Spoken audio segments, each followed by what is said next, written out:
Good morning students. आज हम आपके लिए अगला टॉपिक जो अपन अगली वीडियो में आपके लिए बताया था, ये टॉपिक स्टार्ट करने जा रहे हैं जिसका नाम है जीवांश खाद एवं उनकी उपयोगिता। तो कल मैंने आपके लिए जीवांश के बारे में थोड़ा बताया था। जीवांश क्या होता है? जीवांश मैंने बताया था, जीवांश का संधि विच्छेद, जीवांश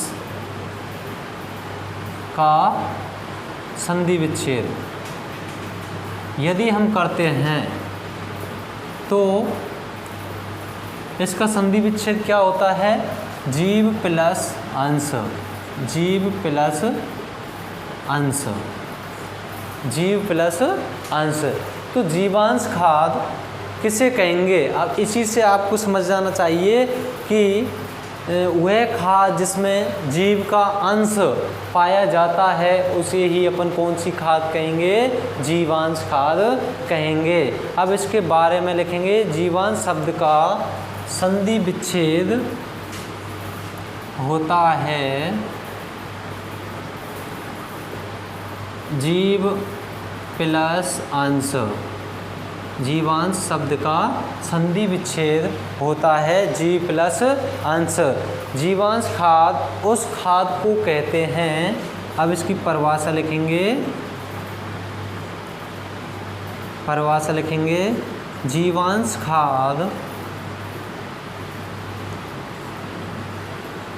उस खाद को कहते हैं जिसमें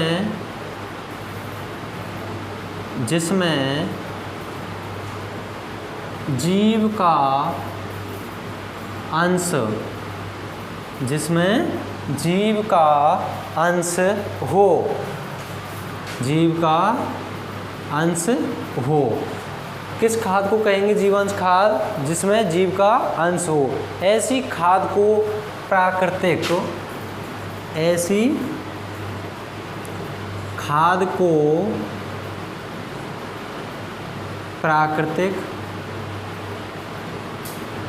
प्राकृतिक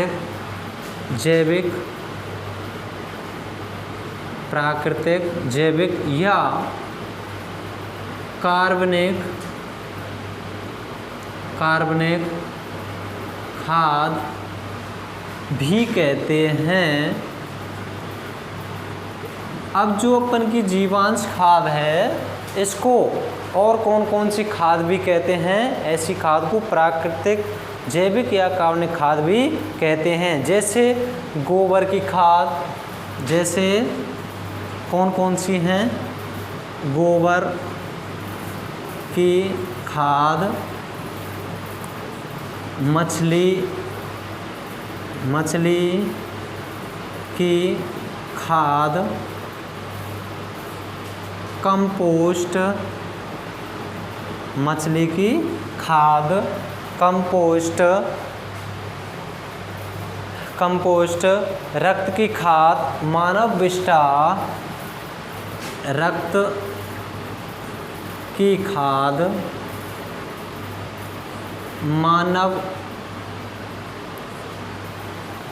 मानव विष्ठा, ये सारी किस्में आती हैं जीवांश खाद में, आदि। तथा जैविक उर्वरक आदि। अब ये तो हुई जीवांश खादें। अब जैविक उर्वरक तथा जैविक उर्वरक, यहीं पर लिखेंगे इसको। जैविक उर्वरक कौन कौन से होते हैं? जैविक उर्वरक राइजोबियम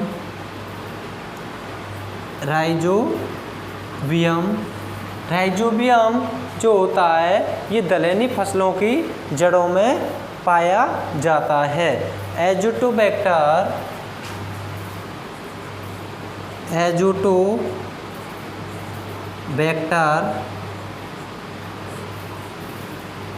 नील हरित शैवाल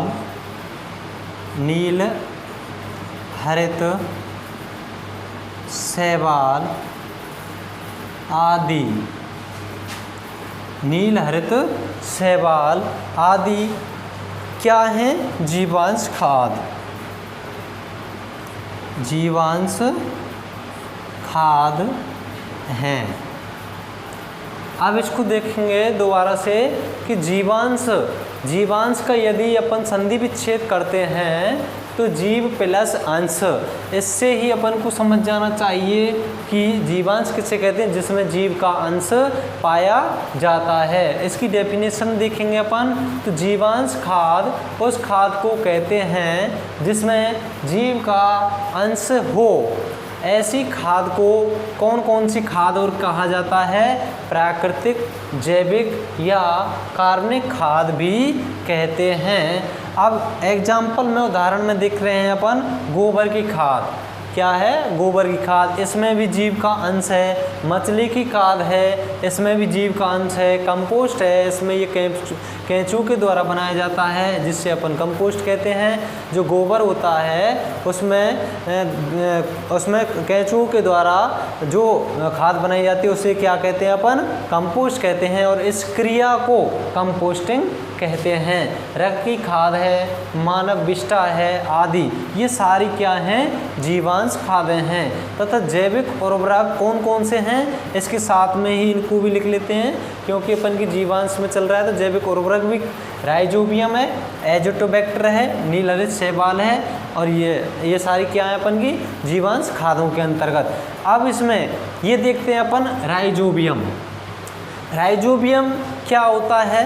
राइजोबियम दलहनी फसलों की जड़ों में पाया जाने वाला एक प्रकार का जीवाणु होता है। क्या होता है? एक प्रकार का जीवाणु होता है। और ये क्या कार्य करता है? राइजोबियम नाइट्रोजन फिक्सेशन का कार्य करता है। नाइट्रोजन फिक्सेशन का कार्य करता है। दलहनी फसलों में कभी भी आपने ये नहीं देखा होगा कि यूरिया डाला है, नाइट्रोजन नहीं दी जाती है। याद रखना, दलहनी फसलों में नाइट्रोजन की मात्रा नहीं दी जाती है। क्यों नहीं दी जाती है? क्योंकि यह बहुत कम मात्रा में दी जाती है, 20-30 किलोग्राम प्रति हेक्टेयर के हिसाब से डालते हैं। और क्योंकि कम मात्रा में क्यों दी जाती है? क्योंकि इनकी जड़ों में लेग्यूम्स में क्या पाया जाता है? राइजोबियम नाम का जीवाणु पाया जाता है जो वायुमंडल की नाइट्रोजन का फिक्सेशन करने का कार्य करता है। उसका नाम क्या है? राइजोबियम। अब ये विभिन्न फसलों में अलग अलग प्रजाति यूज की जाती है। जैसे दलहनी फसलें हैं अपन की, जैसे दलहनी ये फसल हैं, इसमें राइजोबियम लेग्यूमिनोसोरम होगा, लेग्यूमिनोसोरम ये होगा इस नाम का। इसी प्रकार से राइजोबियम ल्यूपनी है, राइजोबियम ट्राइफोलाई है, अन्य अलग अलग प्रजातियां अपन यूज करते हैं। तो ये हुई इसकी बातें जीवांश की।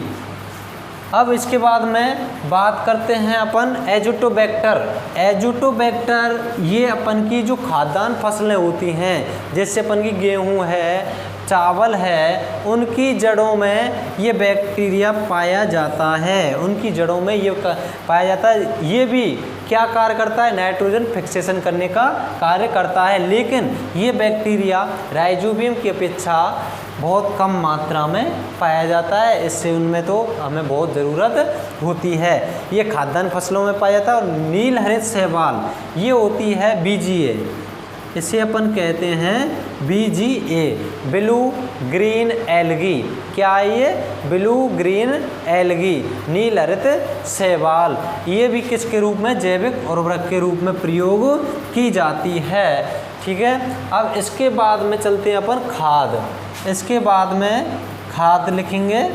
ये तो हुआ जीवांश केवल। अब इसके बाद में पढ़ेंगे अपन खाद। खाद क्या है? खाद शब्द की उत्पत्ति, खाद शब्द की उत्पत्ति, खाद शब्द की उत्पत्ति किससे हुई है? संस्कृत के शब्द खाद्य से हुई है। खाद शब्द की उत्पत्ति संस्कृत संस्कृत के शब्द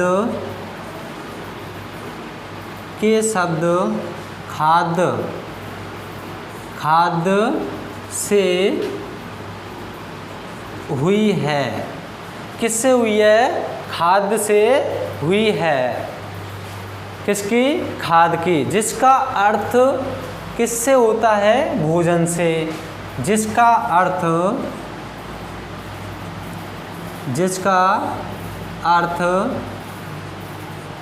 भोजन से है। जिसका अर्थ किससे है? भोजन से। खाद शब्द की उत्पत्ति संस्कृत के शब्द किससे हुई है? खाद्य से हुई है, जिसका अर्थ है भोजन से। अब इसकी डेफिनेशन लिखेंगे अपन खाद की। पौधों को आवश्यक, यहाँ से मिटा देता हूँ इसको। अब इसकी डेफिनेशन लिखते हैं खाद की। खाद किससे कहते हैं? खाद। अब खाद के बारे में लिखेंगे पौधों को आवश्यक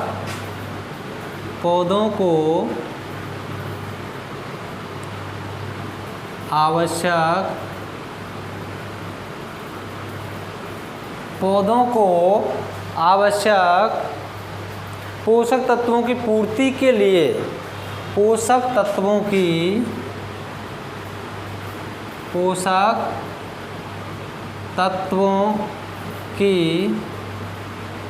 पूर्ति के लिए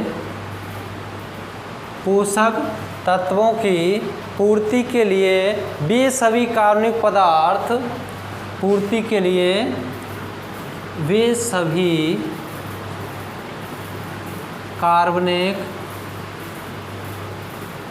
कार्बनिक पदार्थ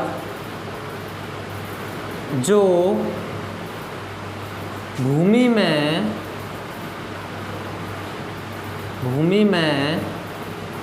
मिलाए जाते हैं। किस में मिलाए जाते हैं? भूमि में मिलाए जाते हैं। भूमि में मिलाए जाने पर भूमि की उर्वरा शक्ति को बढ़ा देते हैं। देखो, पौधों को आवश्यक पोषक तत्वों की पूर्ति के लिए वे सभी कार्बनिक पदार्थ जो भूमि में मिलाए जाते हैं और वे भूमि की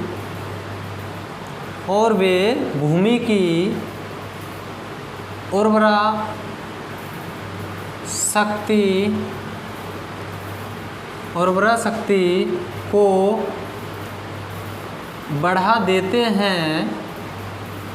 शक्ति को बढ़ा देते हैं।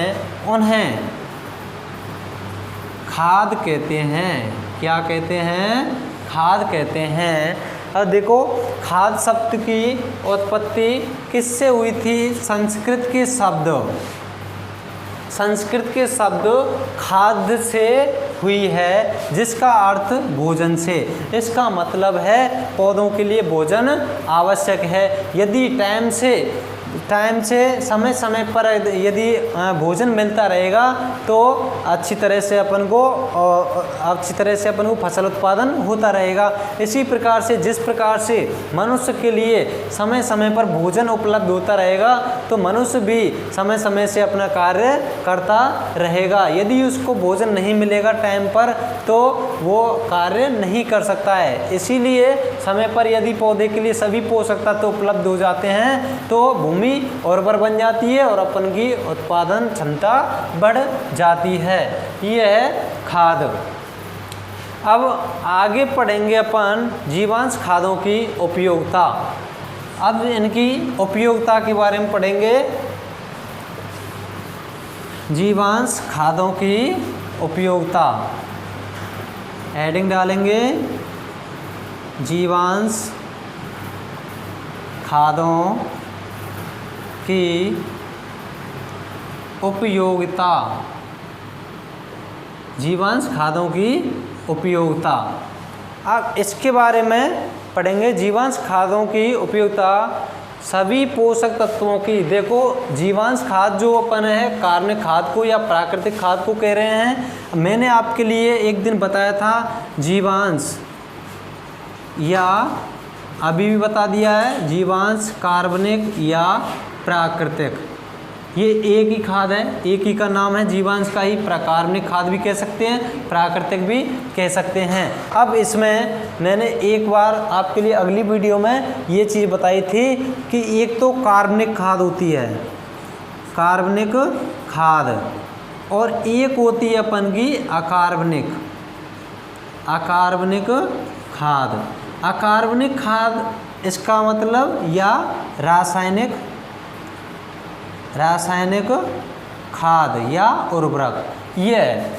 तो इसके बारे में मैंने ये बताया था आपके लिए कि कार्बनिक खाद है, इसमें सभी पोषक तत्व, सभी पोषक तत्व पाए जाते हैं, इसमें सभी पोषक तत्व पाए जाते हैं। और जो अकार्बनिक खाद है या रासायनिक खाद है, इसमें 2 या 3 पोषक तत्व, 2 या 3 पोषक तत्व ही पाए जाते हैं। वो कौन सी है? रासायनिक खाद। और कार्बनिक में सभी पोषक तत्व एक साथ पाए जाते हैं। लेकिन दूसरा अंतर यह है कि इसमें बहुत कम मात्रा में पाए जाते हैं और अकार्बनिक में केवल 2 या 3 पोषक तत्व ही पाए जाते हैं, वो अधिक मात्रा में पाए जाते हैं। इसमें मिट्टी का सुधार, इसमें मिट्टी का सुधार एवं पोषक तत्व साथ साथ चलते हैं। इसमें 2 से 3 वर्ष तक के लिए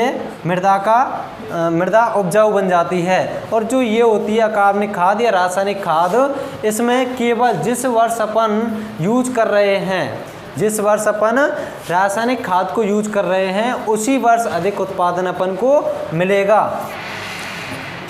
और इससे बैड इफेक्ट ये है कि हमारी भूमि खराब हो जाती है। किससे हो जाती है? वो रासायनिक खाद के प्रयोग करने से, क्योंकि ये एक प्रकार का जहरीला इफेक्ट डालते हैं। इसका इफेक्ट मनुष्य पर भी पड़ता है। इसलिए अपन को जैविक या कार्बनिक खेती अपनानी चाहिए, जिसमें सबसे अधिक कंपोस्ट, सड़ी हुई गोबर की खाद, इनका प्रयोग करना चाहिए।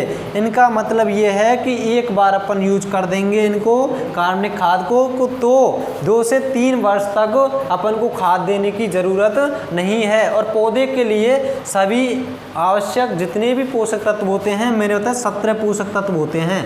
कितने होते हैं? 17 होते हैं। और इनको भी मैंने वैज्ञानिकों के आधार पर बताया था कि 16 पोषक तत्व होते हैं, वो तो आर्नोन के अनुसार होते हैं, आर्नोन वैज्ञानिक के अनुसार। और जो ये 4 नए पोषक तत्व खोजे गए थे, फिर हो गए थे, ये 17वां नया पोषक तत्व था, वो हुआ था निकेल। और 4 पोषक तत्व और थे, किसके अनुसार? निकोलस के अनुसार। निकोलस वैज्ञानिक के अनुसार उसने 4 पोषक तत्व और बताए थे। तो इसके अनुसार, निकोलस के अनुसार 21 पोषक तत्व होते हैं। जो वैज्ञानिक है निकोलस, उसके अनुसार 21 होते हैं, आर्नोन के अनुसार 16 होते हैं। और वर्तमान में कितने हैं? 17 इसको बोलेंगे, क्योंकि ये नया पोषक तत्व रिलीज किया गया था। अब आगे चलते हैं अपन जीवांश खादों की उपयोगिता, इसके बारे में लिखेंगे। जीवांश खादों की उपयोगिता सभी पोषक तत्वों की, जीवांश खादों की उपयोगिता, जीवांश खादों की उपयोगिता सभी पोषक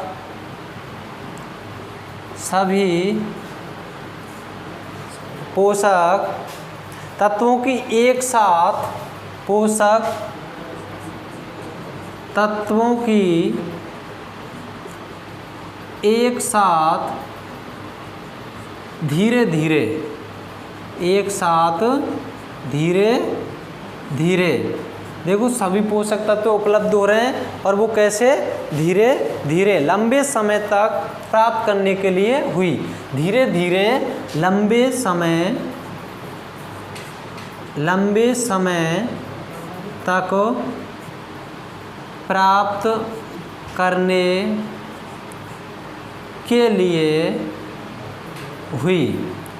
अब जो ये अपन की जीवांश खाद है, इसकी उपयोगिता क्यों हुई थी? जीवांश खादों की उपयोगिता सभी पोषक तत्वों की, अब देखो एक वो भी खाद है जिससे अपन को यूज करने से एक साथ ही सभी पोषक तत्व मिल रहे हैं, और एक वो भी खाद है जिसका उपयोग करने पर केवल अपन को 2 से 3 ही पोषक तत्व अपनी फसल के लिए उपलब्ध हो रहे हैं। तो सबसे अच्छा कौन सा खाद हुआ? वो हुआ जिससे सभी पोषक तत्व उपलब्ध हो रहे हैं और वो एक साथ धीरे धीरे लंबे समय तक, इसका मतलब 2 से 3 वर्षों तक प्राप्त होते रहते हैं। और जो अपन के रासायनिक खाद होते हैं, रासायनिक खादों में जो पोषक तत्व होते हैं उसमें केवल 2 से 3 पोषक तत्व, कितने? 2 से 3 पोषक तत्व। उनमें कौन कौन से होंगे? N, P या K।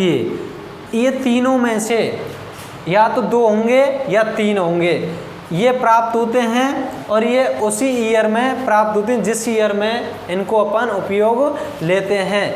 इनके बाद में अगली ईयर में इनसे मृदा उर्वर नहीं रहती है और इससे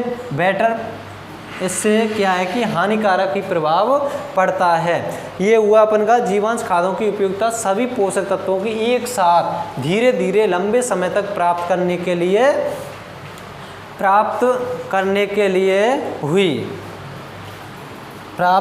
लिए हुई।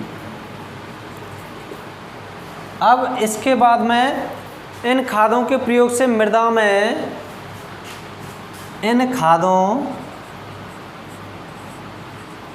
इन खादों के प्रयोग से मृदा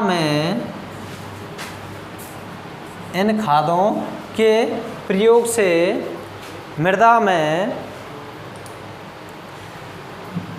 इन खादों के प्रयोग से मृदा में जैविक कार्बन स्तर में भी सुधार होता है। मृदा में जैविक कार्बन स्तर में भी सुधार होता है। जैविक कार्बन स्तर में भी क्या होता है? सुधार होता है। जब इनमें सुधार हो जाएगा, जैविक कार्बन स्तर में सुधार हो जाएगा तो सूक्ष्म जीवाणु भी बढ़ जाएंगे और सूक्ष्म जीवाणु बढ़ जाएंगे तो अपन की मृदा भी उर्वर बन जाएगी। इन खादों का प्रयोग 2 से 3 वर्षों तक रहता है। इन खादों का प्रयोग 2 से 3 वर्षों तक रहता है। कितने वर्ष तक रहता है? 2 से 3 वर्षों तक रहता है। किसका प्रयोग? जीवांश खाद या कार्बनिक खाद का प्रयोग। जीवांश खादों के प्रयोग से मृदा की तीनों अवस्थाओं में सुधार होता है। जीवांश खाद के प्रयोग से मृदा की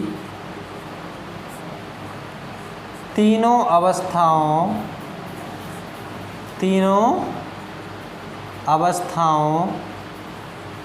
में सुधार होता है। अब जो अपन का कार्बनिक खाद या जीवांश खाद है उससे मृदा की तीनों अवस्थाओं में सुधार होता है। अब वो अवस्थाएं कौन कौन सी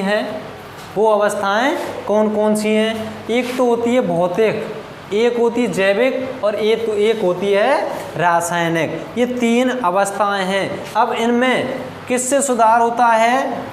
कार्बनिक खाद से। ये याद रखना है, कार्बनिक या जैविक या जीवांश खाद के प्रयोग से अपनी मृदा की तीनों अवस्थाओं में सुधार होता है। आगे लिखेंगे, जीवांश खाद के प्रयोग से मृदा की तीनों अवस्थाओं में प्रयोग होता है, वो सुधार होता है। अब तीनों अवस्थाएं कौन कौन सी होती हैं? तीनों अवस्थाएं कौन कौन सी होती हैं? सबसे फर्स्ट है मृदा की भौतिक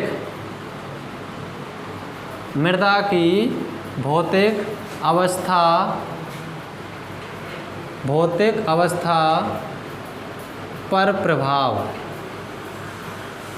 भौतिक अवस्था पर प्रभाव। सेकंड है अपन की तीन अवस्थाएं, भौतिक, रासायनिक और जैविक। सेकंड है मृदा की रासायनिक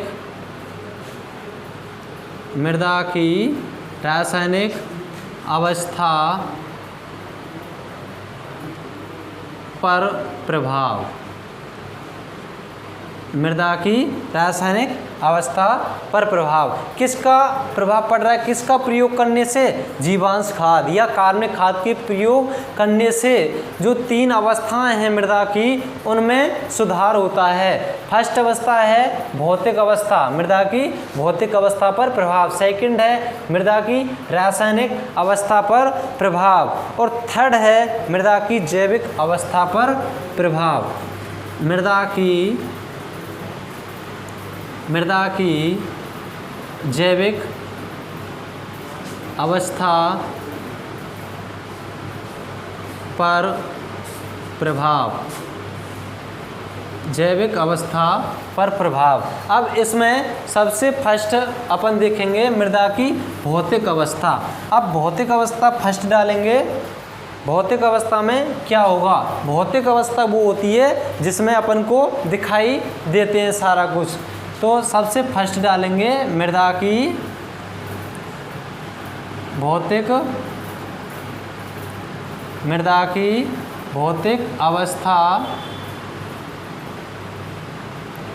अवस्था पर प्रभाव। अब इसमें कौन कौन से प्रभाव पड़ेंगे? इसमें फर्स्ट पॉइंट लिखेंगे अपन मृदा की संरचना में सुधार। मृदा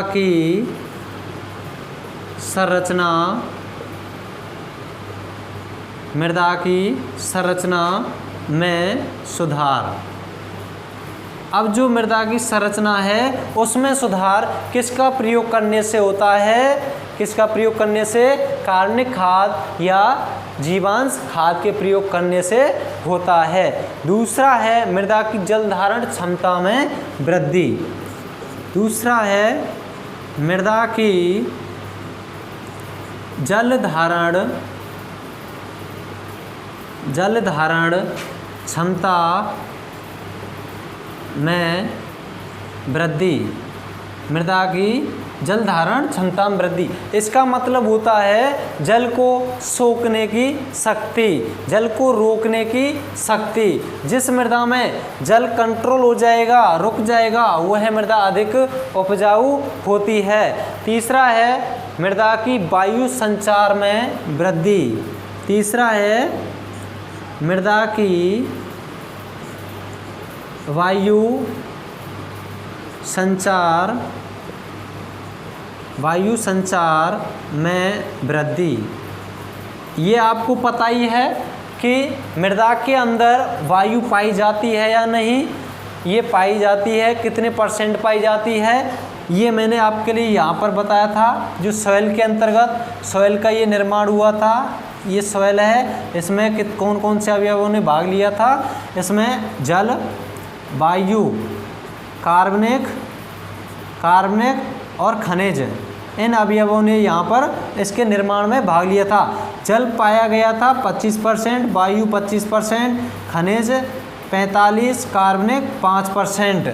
तो अब देखो मृदा की वायु संचार में वृद्धि, इसका मतलब मृदा के अंतर्गत वायु पाई जाती है। कितने % पाई जाती है?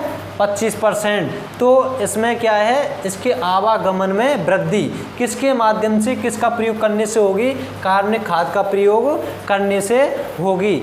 अब अगला है मृदा अपरदन पर नियंत्रण। चौथा पॉइंट है मृदा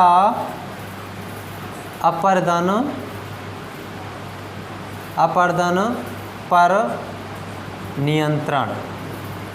मैंने आपके लिए बताया था कि अपर्दन क्या होता है। अपर्दन कहते हैं कटाव को, अपर्दन कहते हैं कटाव को। जब मिट्टी का कटाव जिस मृदा में अधिक होता है तो उसमें अपन को कार्बनिक या जीवांश खाद का प्रयोग करना चाहिए। जब अपन इसका प्रयोग कर देंगे तो उसके जो कण हैं, जो मृदा है उसके जो कण हैं वो पास पास हो जाएंगे, पास पास हो जाएंगे तो इनका कटाव कम होगा। तो मृदा अपरदन पर नियंत्रण किसके माध्यम से अपन कर सकते हैं? कार्बनिक खाद या जीवांश खाद का प्रयोग करने से मृदा अपरदन पर नियंत्रण पा सकते हैं। अगला है ताप पर नियंत्रण। ताप पर नियंत्रण। ताप पर नियंत्रण भी किसका प्रयोग करने से कंट्रोल होगा? कार्बनिक खाद या जीवांश खाद का प्रयोग करने से। ये हुई मृदा की भौतिक अवस्था पर प्रभाव। अब है मृदा की रासायनिक अवस्था पर प्रभाव। इस सेकंड है मृदा की रासायनिक अवस्था पर प्रभाव। मृदा की रासायनिक अवस्था पर प्रभाव। अब जो रासायनिक अवस्था है इस पर जो कार्बनिक पदार्थ अपन यूज कर रहे हैं इसका क्या प्रभाव पड़ता है? पौधों को सभी आवश्यक पोषक तत्वों, नंबर 1 क्या प्रभाव पड़ता है? पौधों को सभी आवश्यक पोषक तत्व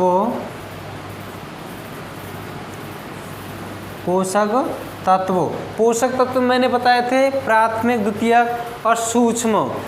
आवश्यक पोषक तत्व, हार्मोन्स व एंटीबायोटिक्स की प्राप्ति।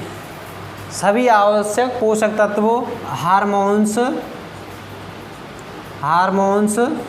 व एंटीबायोटिक्स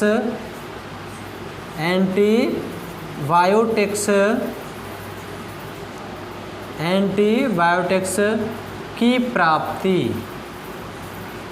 अब जो ये हैं अपन के सभी आवश्यक पोषक तत्व कहाँ से प्राप्त हो रहे हैं? कार्बनिक खाद का प्रयोग करने से। उसमें जितने भी अपन के 17 पोषक तत्व हैं वो सारे एक ही खाद देने से प्राप्त हो रहे हैं ना, और जो अपन रासायनिक खाद यूज करते हैं उनसे केवल 2 या 3 ही प्राप्त होते हैं। और सभी पोषक तत्व किससे प्राप्त होंगे? कार्बनिक खाद से। और हार्मोन्स भी प्राप्त हो जाएंगे और एंटीबायोटिक्स की भी प्राप्ति हो जाएगी।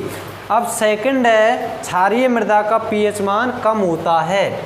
सेकंड पॉइंट है क्षारीय मृदा का पीएच मान कम होता है। अब देखो पीएच मैंने आपके लिए अगली क्लास में बताया था कि मृदा 3 प्रकार की होती है पीएच के आधार, अम्लीय, उदासीन और क्षारीय। देखो यहाँ देखो अम्लीय, उदासीन और क्षारीय। यहाँ बता देता हूँ, देखिए अम्लीय, यहाँ उदासीन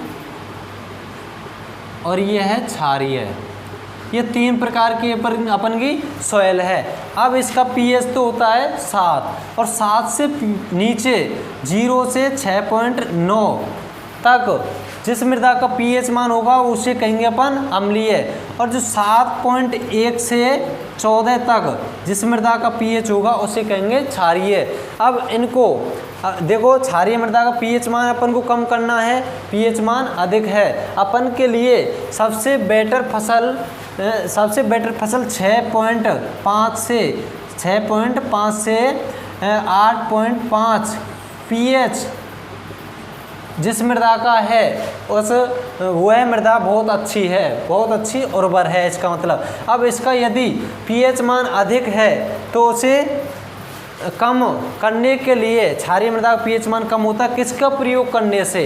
कार्बनिक पदार्थों का प्रयोग करने से। इसका मतलब जिससे मृदा का पीएच मान 9, 10, 11 इतना है तो उसे कम करने के लिए अपन को क्या डालना चाहिए? कार्बनिक खाद या जीवांश खाद प्रयोग करना चाहिए, जिससे क्या होगा, जो अपन की मृदा है उसका पीएच मान कम हो जाएगा। यदि पीएच मान इसके मध्य में आ जाता है, कम कर करके इसमें से 9, 10, 11 जो पीएच मान है, अब इसमें अपन ने कार्बनिक पदार्थ यूज किया, उसमें से यदि इनके मध्य में आ जाता है तो अपन की मृदा उर्वर बन जाती है। अब इसके बाद लिखेंगे क्षारीय मृदा का पीएच मान कम होता है। थर्ड पॉइंट होता है क्षारीय तथा लवणीय मृदा में सुधार होता है। क्षारीय तथा लवणीय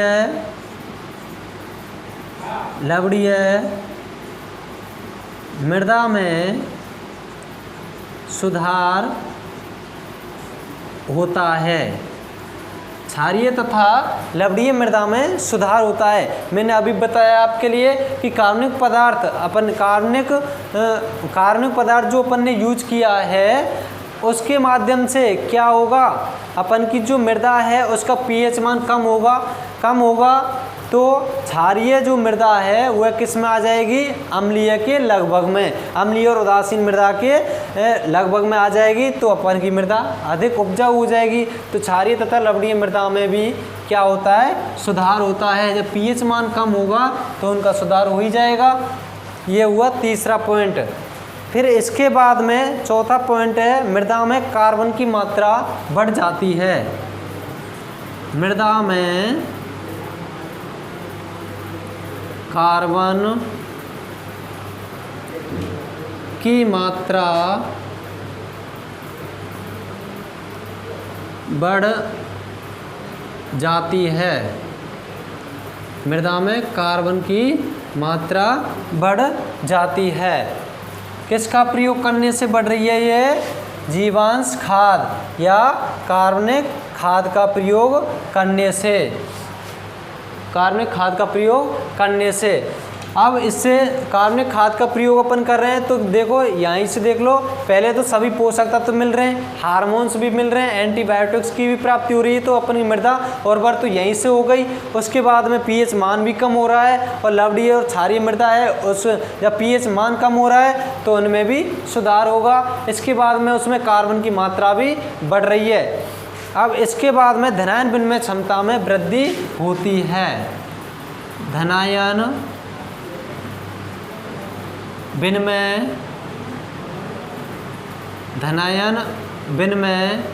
क्षमता में वृद्धि होती है। धनायन विनिमय क्षमता में वृद्धि होती है। इसका मतलब होता है, धनायन विनिमय क्षमता का मतलब होता है जैसे पौधे जो भी पोषक तत्व हैं उनको किस रूप में ग्रहण करते हैं, सर्वाधिक पौधे इस रूप में ग्रहण करते हैं। अब देखो ह्यूमस होता है, नोट डाल के लिखेंगे ह्यूमस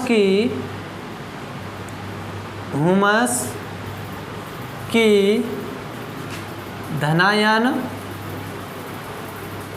विनिमय क्षमता, धनायन विनिमय क्षमता 150 से 200 सेंटीमोल प्रति किलोग्राम होती है। ह्यूमस की धनायन विनिमय क्षमता कितनी होती है? 150 से 200 सेंटीमोल प्रति किलोग्राम होती है। इसका मतलब है धनायन विनिमय क्षमता का मतलब है 1 किलोग्राम मृदा में उपस्थित धनायनों की संख्या, 1 किलोग्राम मृदा में उपस्थित धनायनों की संख्या क्या कहलाती है? धनायन विनिमय क्षमता कहलाती है। अब जो भी अपन के पोषक तत्व हैं, जो भी पोषक तत्व हैं उनको पौधे, जैसे H हाइड्रोजन है, इसको पौधे H+, और अपन का पोटेशियम सोडियम है Na+2 के रूप में, Na+2 के रूप में, Ca कैल्शियम है, इसको Ca+2 के रूप में, इस रूप में पौधे ग्रहण करते हैं। अगला है अपन का मृदा की जैविक अवस्था पर प्रभाव। ये दो हो गई, रासायनिक हो गई, भौतिक हो गई। अब तीसरी है मृदा की जैविक अवस्था पर प्रभाव। मृदा की जैविक अवस्था पर प्रभाव। मृदा की जैविक अवस्था पर प्रभाव। अब दो तो हो गई, अब तीसरी चल रही है। इसमें मृदा में लाभदायक जीवाणुओं की संख्या में वृद्धि होती है। अब जैविक अवस्था में सर्वाधिक जीवाणु पाए जाएंगे। इसमें लिखेंगे मृदा में लाभदायक जीवाणुओं की संख्या में वृद्धि होती है। मृदा में लाभदायक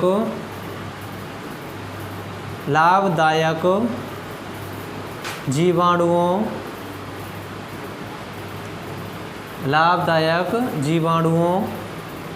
की संख्या में वृद्धि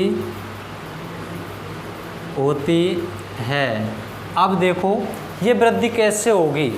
जैसे अपन के मैंने बताया था, कोई भी पौधों के अवशेष हैं, गोबर है, फसलों के अवशेष हैं, गोबर है, इसको अपन जब एक जगह इकट्ठा करने लग जाते हैं, तो कुछ समय के बाद इसमें विभिन्न प्रकार के सूक्ष्म जीव उत्पन्न हो जाते हैं। सूक्ष्म जीव या केंचुए, उनके माध्यम से और सूक्ष्म जीव इसमें बढ़ने लगेंगे तो अपना भोजन करेंगे। भोजन किससे करेंगे? वो जो उनके पास में जो कार्बनिक पदार्थ है, अब इसको खाएंगे, खाने के बाद में बाहर निकालेंगे। केंचुआ है जो कार्बनिक पदार्थ है, जो गोबर है, उसको खाता है, खाने के बाद में बाहर विष्ठा के रूप में निकालता है। फिर उसका क्या है कि कलर चेंज हो जाता है, हल्का भूरा। जो कंपोस्ट है, गोबर की खाद, अच्छी खाद वही मानी जाती है जिसका कलर हल्का भूरा होता है। सबसे अच्छी गोबरी खाद किसको कहा जाता है? जिसका रंग हल्का भूरा होता है, वही गोबर की खाद सबसे अच्छी खाद होती है। तो जीवाणुओं की संख्या में वृद्धि होती है मृदा में। दूसरी, पौधों को सभी पोषक तत्व प्राप्त होते हैं। दूसरा है पौधों को सभी पोषक तत्व प्राप्त होते हैं। देखो, जब अपन की जीवाणुओं की संख्या पाई जा रही है, जीवाणु की संख्या किसमें पाई जाती है सर्वाधिक? उसमें पाई जाती है कार्बनिक खाद में, कार्बनिक पदार्थों में पाई जाती है। तो कार्बनिक पदार्थ अपन जब यूज कर रहे हैं तो पोषक तत्व भी सभी पाए जाएंगे उसमें। अब अगला है अपन का तीसरा, नाइट्रोजन स्थिरीकरण तेज गति से होता है। तीसरा है नाइट्रोजन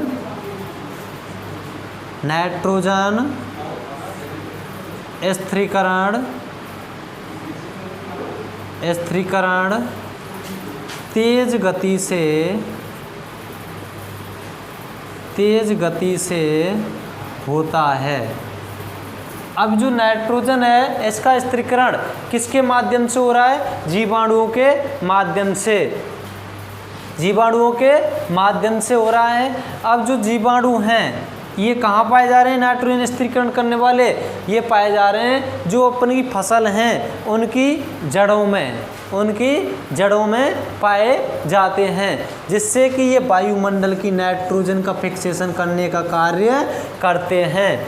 ये किस में है? जैविक अवस्था पर प्रभाव। जैविक अवस्था में सर्वाधिक सूक्ष्म जीव पाए जाएंगे। सूक्ष्म जीवों की संख्या में पहले वृद्धि होगी, फिर उनके माध्यम से क्या होगा, जो अपन के पदार्थ है उनका विघटन होगा, ठोस पदार्थ है उसका विघटन करेंगे। ये विघटन करने के बाद में अच्छी खाद बन जाएगी। खाद बनने के बाद में सभी पोषक तत्व अपनी फसल के लिए प्राप्त हो जाएंगे। जब पोषक तत्व प्राप्त हो जाएंगे तो उसमें जो भी सूक्ष्म जीव हैं वो मृदा में पौधों की जड़ों में जाएंगे। जड़ों में जा करके क्या करेंगे, वायुमंडल में जो नाइट्रोजन है उसका नाइट्रोजन स्थिरीकरण करने का कार्य करने लग जाएंगे। अब चौथा है जटिल पदार्थों का अपक्षय होकर पौधों को उपलब्ध करवाना। जटिल पदार्थों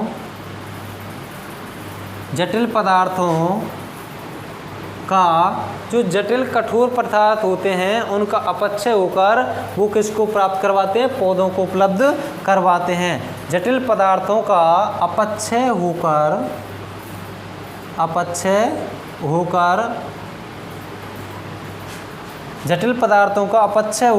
उन्हें पौधों को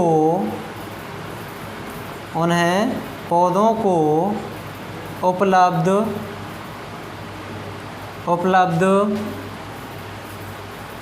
करवाते हैं।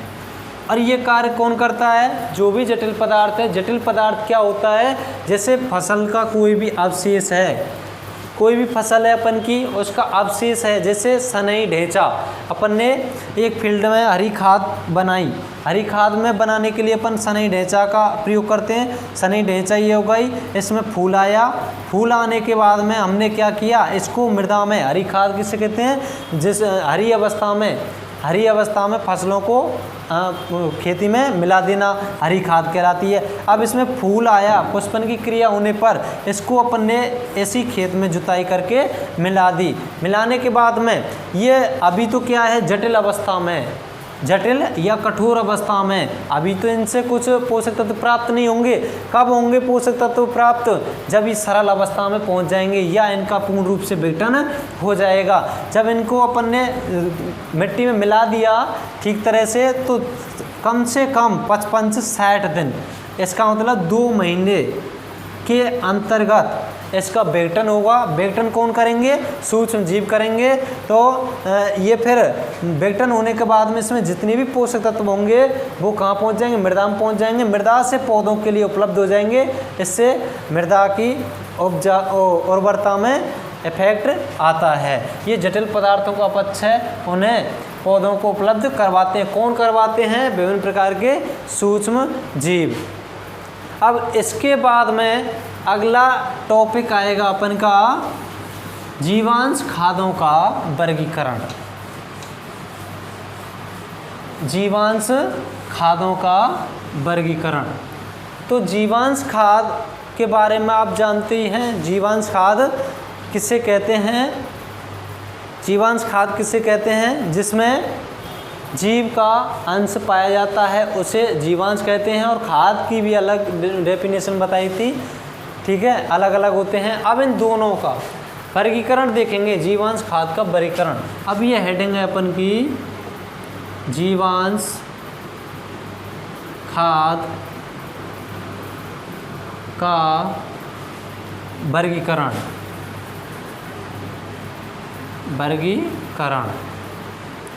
अब इसके बारे में पहले समझेंगे कि जीवांश खाद है, इसको 2 भागों में बांटा गया है। कितने भागों में बांटा गया है? 2। जीवांश खाद 2 भागों में बांटा गया है। एक तो है स्थूल, एक है स्थूल कार्बनिक खाद और दूसरी होती है सांद्रित कार्बनिक खाद। सांद्रित कार्बनिक खाद। अब अपन इसमें कार्बनिक क्यों लगा रहे हैं? क्योंकि जीवांश खाद है। क्यों लगा रहे हैं इसमें? क्योंकि जीवांश खाद है। जीवांश खाद को 2 भागों में डिवाइड किया गया है। 2 भाग कौन कौन से होते हैं इसके? स्थूल कार्बनिक खाद और दूसरा है सांद्रित कार्बनिक खाद। अब स्थूल कार्बनिक खाद में क्या होता है, देखो इसमें कार्बनिक पदार्थ की मात्रा, कार्बनिक पदार्थ अधिक, कार्बनिक पदार्थ अधिक और पोषक तत्वों की मात्रा कम, पोषक तत्व की मात्रा कम पाई जाती है। वो तो कौन सी हुई अपन की? स्थूल कार्बनिक खाद। अब चलते हैं सांद्रित कार्बनिक खाद। इसमें क्या होता है कि पोषक तत्वों की मात्रा अधिक, पोषक तत्व की मात्रा अधिक और कार्बनिक पदार्थ की मात्रा कम। ये किस में पाई जाती है? सांद्रित कार्बनिक खाद में। अब जो स्थूल कार्बनिक खाद है इसमें अपन एग्जाम्पल लेके चलते हैं। तो एग्जाम्पल में अपन ने लिया गोबर की खाद, गोबर की खाद। अब ये गोबर की खाद है, इसमें अपन देखेंगे कि कार्बनिक पदार्थ अधिक पाया जाता है या पोषक तत्व अधिक मात्रा में पाए जाते हैं। तो इसमें कार्बनिक पदार्थों की मात्रा अधिक होती है, इसलिए इस खाद को कौन सी खाद कहते हैं? स्थूल कार्बनिक खाद कहते हैं। इसी प्रकार से इसमें चलते हैं, जैसे अपन सांद्रित कार्बनिक खाद में हड्डी का चूरा है, इसको अपन देखते हैं तो इसमें पोषक तत्वों की मात्रा तो अधिक होती है लेकिन कार्बनिक पदार्थ की मात्रा कम पाई जाती है। अब इसके बारे में हम आपके लिए अगली वीडियो में बताएंगे। यहाँ तक इसको कंप्लीट कर लेना, इसको कल पढ़ाएंगे। Okay, thank you.